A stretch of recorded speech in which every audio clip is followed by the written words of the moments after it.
Monsoon सत्र का चौथा दिन है और ये भी हंगामेदार रहने की पूरी उम्मीद है।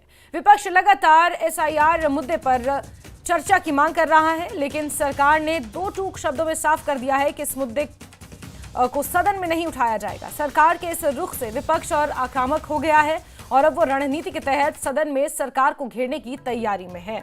तो आज संसद सत्र का चौथा दिन है, मानसून सत्र का चौथा दिन है और आज भी हंगामे के पूरे आसार हैं।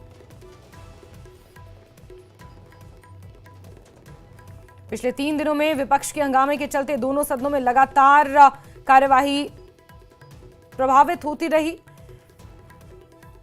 अगर बुधवार की यानी कि बीते कल के मानसून सत्र की बात की जाए तो बिहार वोटर वेरिफिकेशन मुद्दे पर विपक्ष ने जमकर नारेबाजी की और जिसके चलते कार्यवाही को 3 बार रोका गया। फिर 2 बजे दोनों सदनों को अगले दिन 11 बजे तक के लिए स्थगित कर दिया और आज 11 बजे चौथे दिन की कार्रवाई शुरू होगी और आज भी हंगामा होने की पूरी उम्मीद है।